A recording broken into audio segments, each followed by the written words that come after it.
Harrisburg, Pennsylvania, Dr. Rachel Levine, who has helped to lead Pennsylvania through an opioid crisis and now the COVID-19 pandemic, was picked Tuesday by President-elect Joe Biden to be his Assistant Secretary of Health, putting her on track to be the first openly transgender federal official to be confirmed by the U.S. Senate.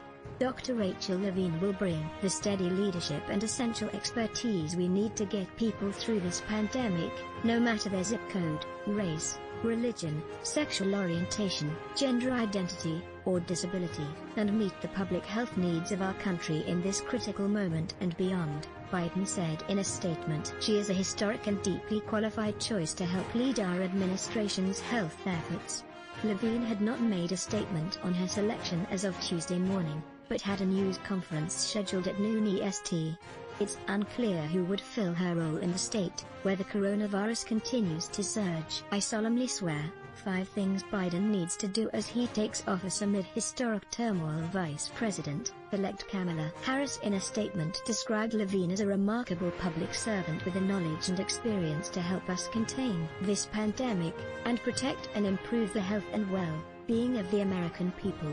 President-elect Biden and I look forward to working with her to meet the unprecedented challenges facing Americans and rebuild our country in a way that lifts everyone up.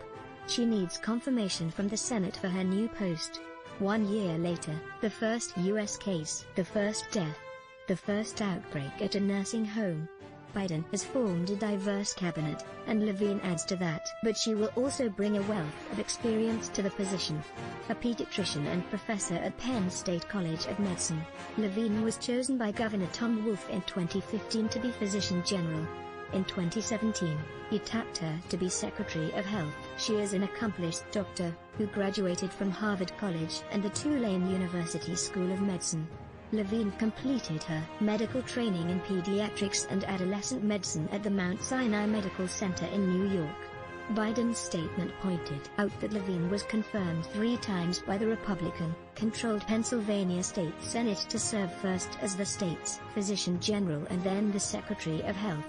But she was faced numerous headwinds from Republicans during the pandemic, as they have loudly and repeatedly challenged her mitigation efforts to stop the spread of the deadly coronavirus.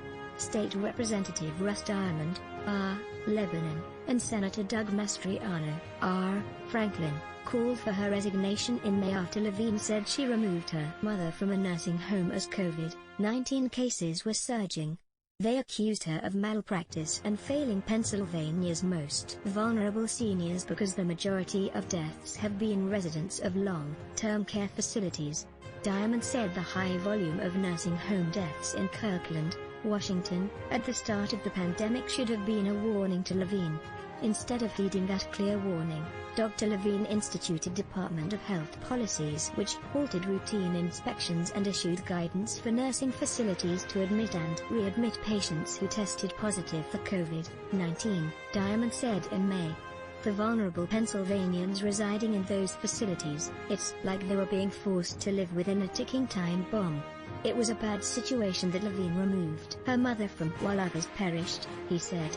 Levine, during a press conference in May, said it was her mother's decision. My mother requested and my sister and I, as her children, complied to move her to another location during the COVID-19 outbreak, she said. My mother is 95 years old. She is very intelligent and more than competent to make her own decisions. Levine pointed out that her mother was in a personal care home, not a nursing home, and that personal care homes fall under the oversight of the Department of Human Services, which she does not lead.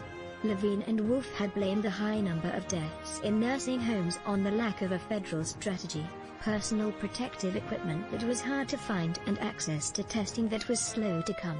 Wolf along their way said his health secretary was doing a phenomenal job and that Republicans often blamed the messenger. A day after Levine responded to months of transphobic attacks, Diamond mocked her speech that called for more acceptance of the LGBTQ community. He called for tolerance of the unmasked community. Diamond, playing on Levine's words, said he wanted to respond to the multiple incidents of harassment and specifically hate and intolerance directed at me because of his refusal to wear a mask. He said those attacks hurt thousands of unmasked Pennsylvanians. Wolf said Diamond's antics were abhorrent. disrespectful, dangerous and a thinly veiled attack on the LGBTQ community. He called for Diamond to be censured by GOP House leadership, who did not answer the call. To equate any disrespect for those not wearing masks to the decades of disrespect, threats and violence against our LGBTQ community goes far beyond the hallmarks of a decent society, Wolf said in a statement that these actions to come from a legislator elected to fairly represent all his constituents is simply unforgivable. But whatever Levine faced from Republican lawmakers didn't compare to what she faced from some voters and online trolls, who repeatedly made transphobic slurs in the comment thread of her daily coronavirus briefings and circulated photos and misinformation about her identity before the world knew her as a woman. Paul Abel, a commissioner in Scott Township, outside Pittsburgh, resigned after saying at a public meeting he was tired of listening to a guy dressed up like a woman. In Helena, a small community in South Central Pennsylvania, the administrator of the Recreation Commission's Facebook page posted a meme that said, "If you are ordered to wear a mask by a guy who wears a bra, you might be Pennsylvania," a riff on comedian Jeff Foxworthy's "You might be a redneck if" routine. The mayor denounced the post and said it does not represent who we are or what we feel. A Pittsburgh radio personality repeatedly called Levine sir while questioning the health secretary during a press call, prompting Levine to respond, "Please don't misgender me, it's really insulting." Levine never let transphobia and harassment deter her from her work. When the USA Today Pennsylvania Capitol Bureau asked her in July how she was handling the wave of criticism, which was overwhelmingly about her gender identity and not her handling of public health, Levine said this: "I'm completely focused on the pandemic. That's what I'm fighting."